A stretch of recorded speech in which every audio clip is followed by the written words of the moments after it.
Hello, how are you doing? I hope you're coping well with the heat. I'm not doing so great with that myself at the moment, but we're just up to 26 degrees centigrade, but for Scotland that's quite high. And I'm also out of my comfort zone because I've been tagged to take part in a tag, and it's not one I would normally jump for or go towards, but I was tagged by Steve DoneAfew, who was rather mischievous and tagged some people that he said he knew would not be wanting to take part in the GarbAugust Trashy tag, and he tagged them, but he had a good heart in tagging me because he pointed out that I'm quite new to YouTube and I was coming up and having 100 viewers, and could a few more people join in. So he wanted to have me over into the triple figures, over 100. So people did take part, and I had 10 new followers, which is nice. I hope that you like what I make video wise and that you don't feel let down by having joined in. So in Steve DoneAfew's version of the tag, then he tagged me along with others, and I am not full of direct answers to all the questions, to be honest, and because it wasn't a tag of my choice, I am going to insert the Heather Gregg option, which is that you answer the questions as you wish because you didn't choose to take part in the tag. You might like to hold that in mind. It's a bit like the, was it Kobayashi Maneuver in Star Trek? You'll correct me, I'm sure Trekkies will know. So I'm going to give you some of the things that I think would be interesting, and I do think the whole issue of what is garbage writing, what is trash, inverted commas, is an interesting debate to have, and I think Criminale is kicking that off, and there is a lot of talk already going on, and that's useful. It's made me think about some things, including one of my favourite books that I lifted up and went to read and review, and then went, wait a minute, I think this is one for GarbAugust, much to my surprise. But that's part of the thing about books, is that you slightly misremember, and then you go back and read them in detail and you think, oh, I didn't see that before. So even though it's a book I've read multiple times before, it hadn't been recent. I'll be coming along in a moment. And so here's the best I could do with the garbage tag, the GarbAugust tag.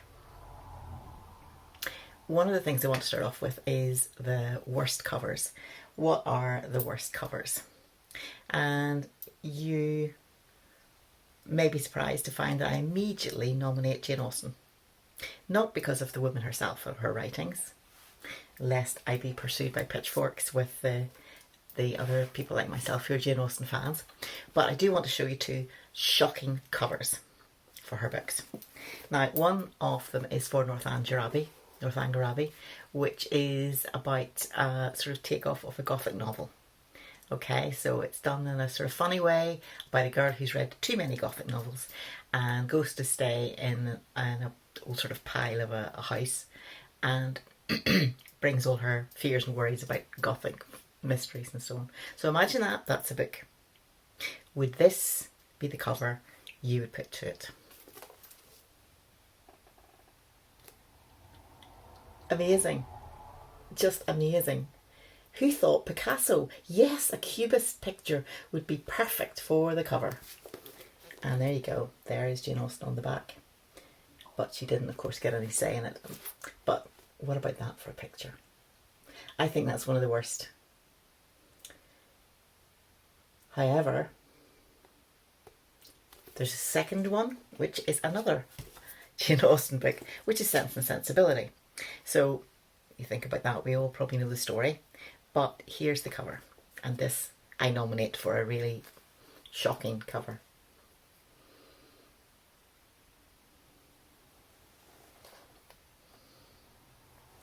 Now at first you think, well, it's not so outrageous, but look closer at the heroine.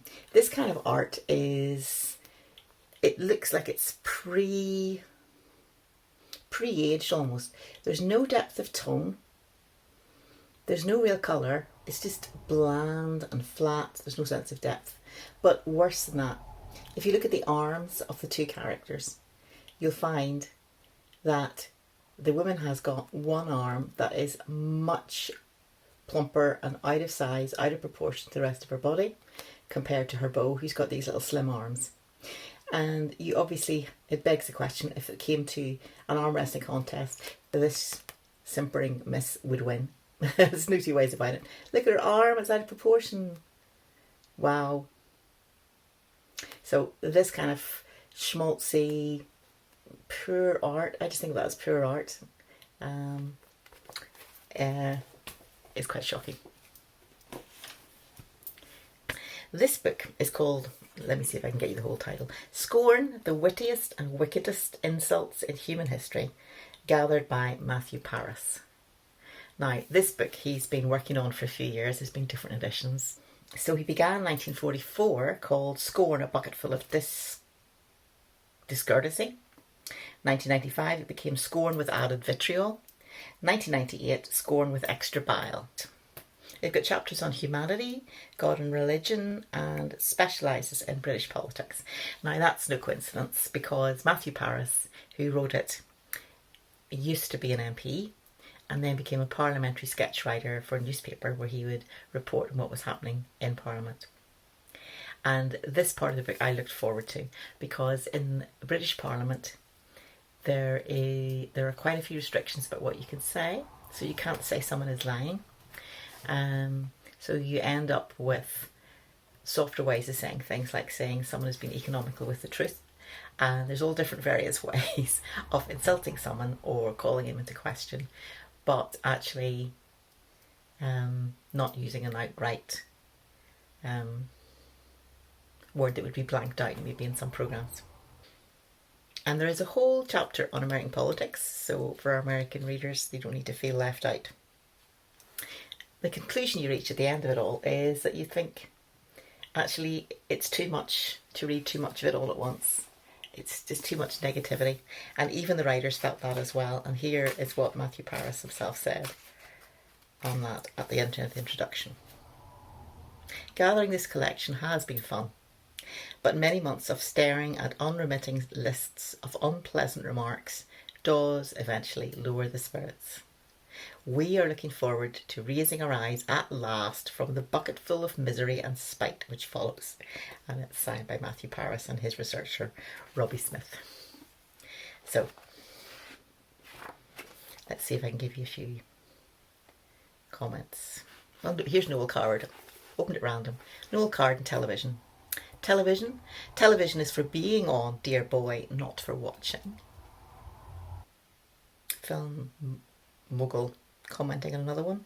The reason why so many people turned up at Louis Mayer's funeral was because they wanted to make sure he was dead. Sam Goldwyn.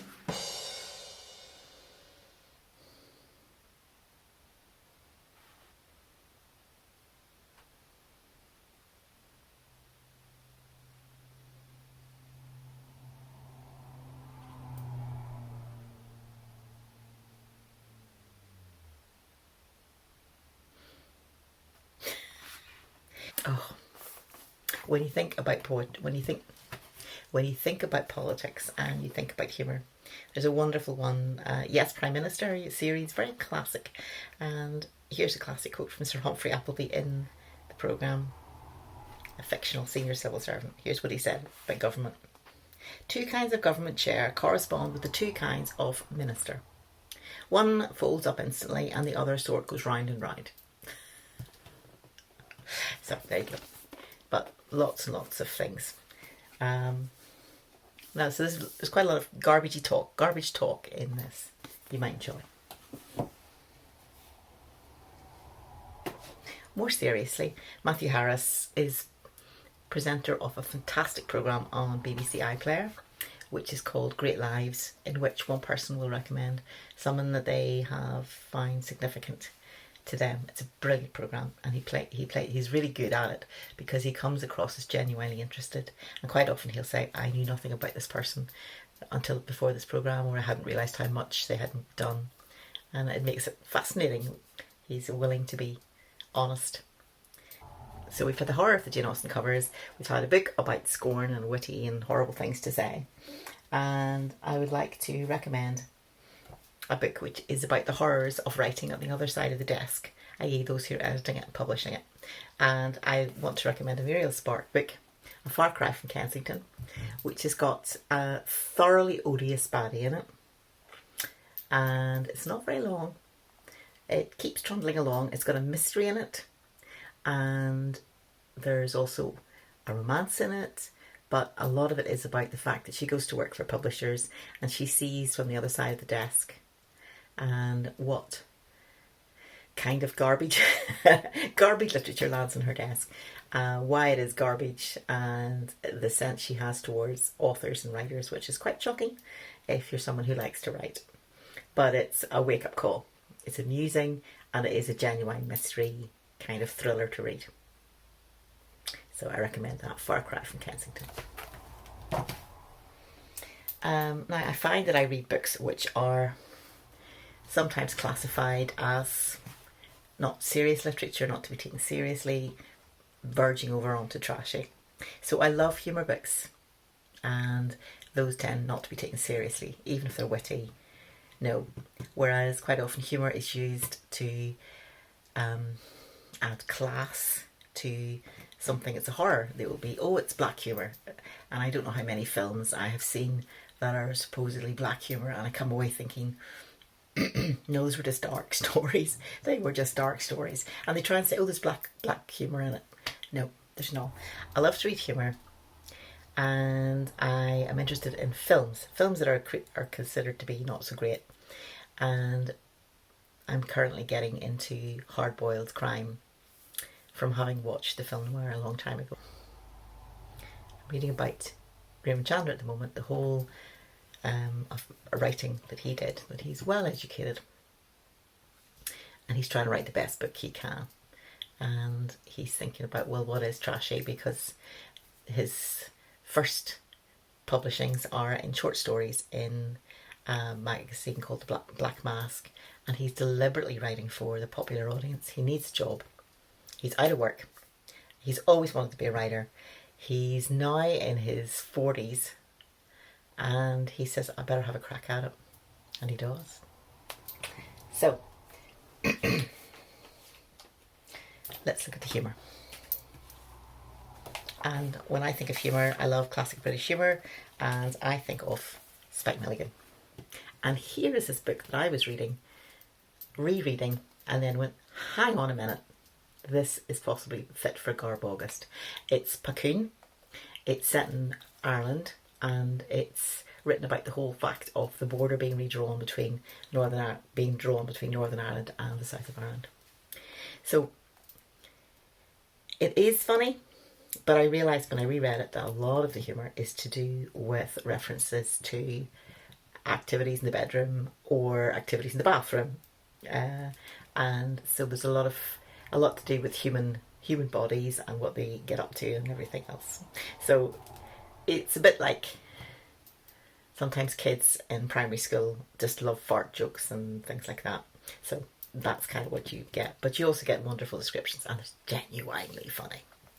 And what I think is important about this book, and that would be why I would argue it should be kept as a book well worth reading, is that it captures that atmosphere in Ireland. It captures the different sides, the different opinions, and the sort of tensions that are still there and that I'm aware of from having grown up there. Yeah, the main character is the Milligan. It's written by Spike Milligan, and he is very aware of his Irish background, his Irish heritage, so to speak. But there's a wonderful bit at the start. So the Milligan is sitting down, and he decides to roll up his trouser legs and get his legs tanned a little bit. He rolled his trousers kneewards, revealing the like of two thin, white, hairy affairs of the leg variety.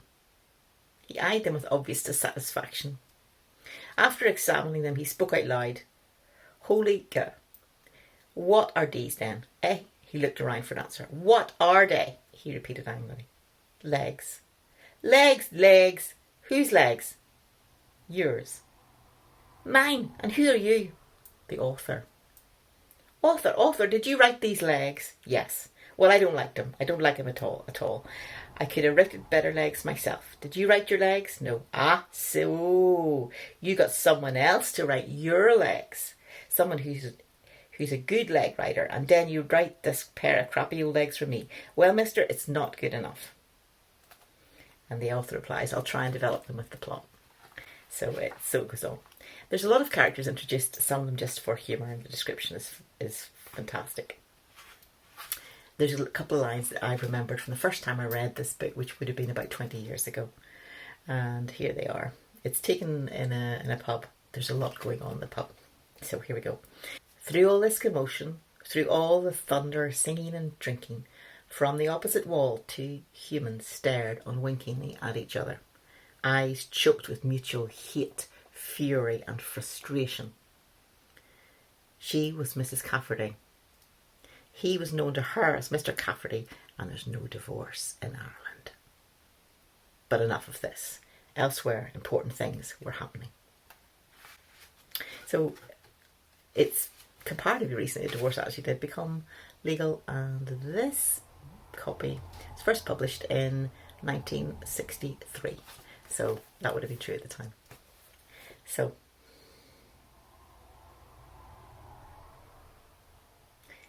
it is a penguin. So you have to say, well, if something's a penguin, can it be garbage? But it's fun to read, just as a simple description of characters and things. And if you like The Goon Show, then you will love the jokes. Now, another area of writing which doesn't often get taken seriously, but increasingly is the graphic novel, of course. And I want to root for one which I think is absolutely fantastic.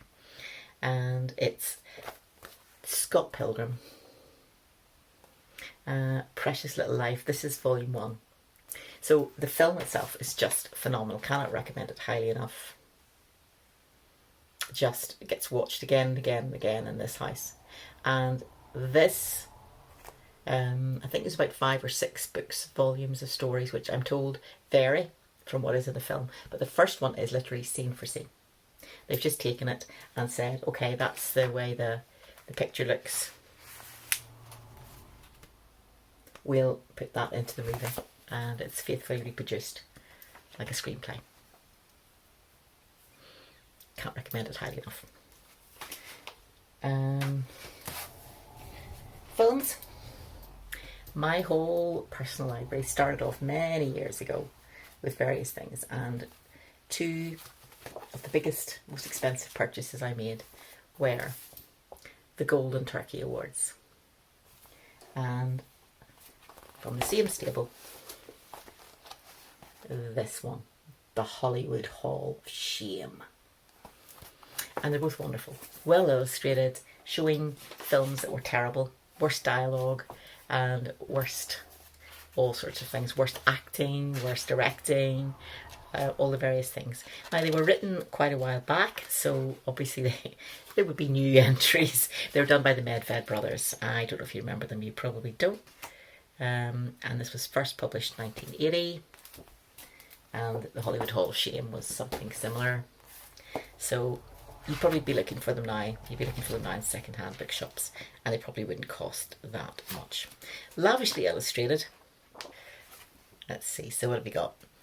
Okay, we will have the most embarrassing movie debut of all time, the most ridiculous monster in screen history, the worst performance by a popular singer, the worst title of all time, the most brainless brain movie of all time, the most badly bumbled B movie of all time, and I've actually seen the one that won, and it was shockingly bad. It was unintentionally hilarious.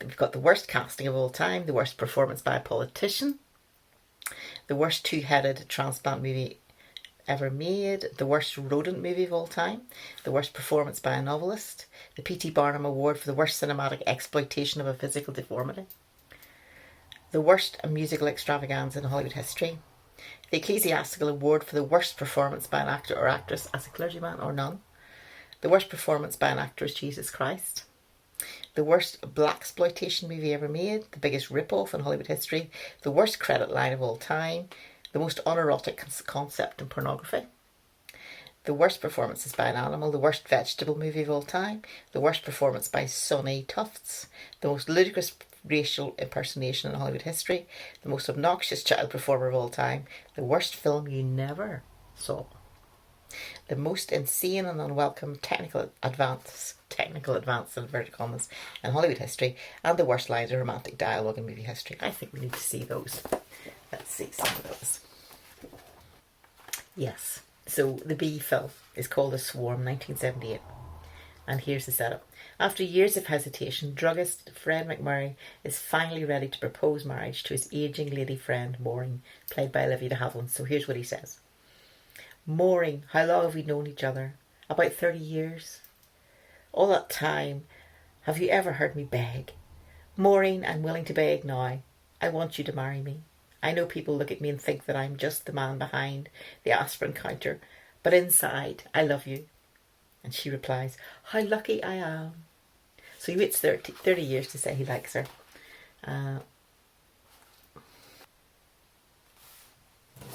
Oh dear. So the winner is Northwest Mounted Police. Here's how it goes. Let's see. So this is between Gary Cooper and Madeleine Carroll. So here we go. Gary Cooper. You know, I kind of got a feeling that it would make things easier for you if you'd let me. Madeleine. You're a grand person, Dusty, but there isn't anything anyone can do for me. Sure there is. Come to Texas with me. You're the loveliest and gentlest lady I've ever known. Oh, Dusty, you're an angel in leather. Heh, I'd look funny with leather wings. So there you go.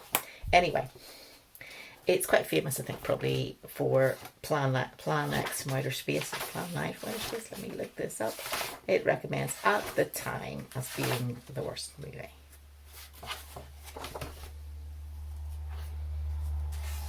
On very many reasons. Not least that the main star died and was replaced by the director's wife's dentist to finish the roles. Anyway, quotable, wonderful, make you laugh if you like books about films and if you like bad films. Trashy films, unintentionally trashy films. Those books could be quite good for you. So there we go. I think that closes my contribution to this tag and to GarbAugust, and I hope you enjoyed them. Bye for now.